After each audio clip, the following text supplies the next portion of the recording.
Guys, this is Tarot with Kittens, Weights, and Tarot, and today is day 27 of hashtag 31 Days of Tarot 2019, put on by the one and only Ethany. I'll put a link down below to her blog where it has all the prompts, and you can jump in, pick and choose which prompts you want to do, and post it to your social media. You can make a video on YouTube. Ethany has a Facebook group called the Tarot Readers Academy, and she makes a pin every day for the prompts, and so that you can, post your pictures, post your YouTube link, you post your Instagram link, whatever it may be. And so it's a lot of fun, and I'm enjoying this. I love when the community just comes in and has a lot of fun like this. Today's prompt asks us, how do we go about choosing a tarot deck for our readings? So I'm assuming for this it's more for asking, like, when we're reading for others, so client readings and things like that, or readings for friends, because readings for ourselves, obviously we're just kind of go with what we feel like. So for readings for people, like if I'm doing client readings, obviously there are some decks that are like kind of personal just for me, so obviously those decks aren't really on the table for client readings. So basically it kind of depends on the question that is asked and the vibe that I'm getting for the person that I'm going to be reading with, because when somebody contacts me, they either purchase a reading through my Etsy shop or my website, www.kittensweightsandtarot.com. They'll say, okay, I'm getting this reading and this is my question. I'll kind of tune into that person first before I respond, say, okay, I'm gonna get back to you on this and this day, and we'll do a reading. I kind of tap in really quickly, and I'm just like, okay, so what what's the energy around this question? What's the energy around this person? I kind of get a feel for their personality. And then from there, that's when I look at all my tarot decks and I start kind of like connecting that person's energy with the energy of the deck that I think best fits that person, where I think they would understand. Like if somebody who I felt had a really let's say softer energy, much more reserved, much more subdued, there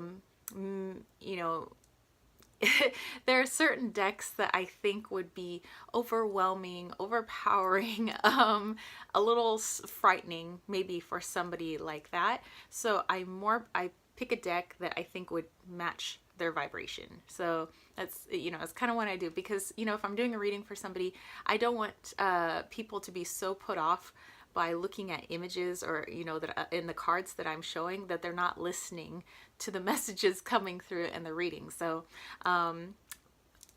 this is just kind of what I do. So if it's a love reading, more often than not, there's always like one particular tarot deck that I always kind of use for that, and I might like use a different oracle deck.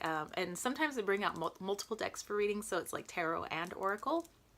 And sometimes I use like Lenormand and things like that. So, and again, even with Lenormand decks, I have like, I don't know, like 6 or 7 decks. And so it'll be kind of like, again, I just kind of like tap into that person's energy. Okay, which deck resonates or connects or is jiving with the person that is asking for a reading. So I don't know, I have my decks behind me if you guys want to see, and I actually pulled it from under here. So under here is kind of like, okay, well, I have my like office supplies under here, but underneath my altar I also have like there's 3 different like bins full of decks, and that way I feel like they're always like getting charged underneath the altar. Plus, it's kind of keeps everything nice and tidy. But let me move this camera so you guys can see my decks. Okay, so yeah, here's my my 2 bins of decks that reside underneath my altar.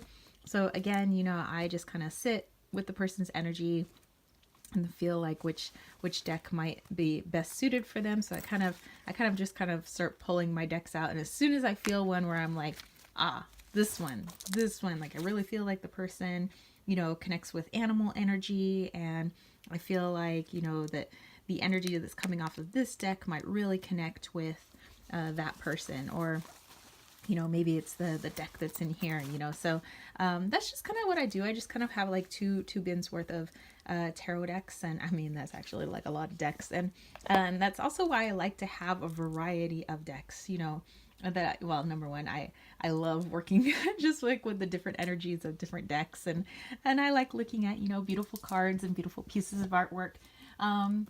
But it's also cool too that when I'm reading for other people, not everybody has the exact same taste as me. And since I have such a wide variety of decks that kind of span all different sorts of genres, I think that there's a deck in here for every client that I come across. All right, so that's it, you guys. That's my answer for day 27. How do I, choose a deck for readings? How do I go about choosing my tarot decks for readings for others? And yeah, I am going to look forward to other people's responses, and I guess I will catch you spiritual homies tomorrow, because we only have like a few days left in January. Anyway, I am really loving everybody who's jumping in on this hashtag 31 Days of Tarot 2019 put on by the one and only Ethany. And if you guys want to catch a reading with me, head over to www.kittenswaitsintarot.com. I would love to read for you. I have lots of different types of readings as well. And I will catch you spiritual homies later. So if you dug this video, don't forget to give it a thumbs up. Don't forget to click subscribe, and don't forget to click that ding ding ding notification bell for more videos just like this. And I'll catch you spiritual homies later. Peace, love, and chicken grease. Peace out.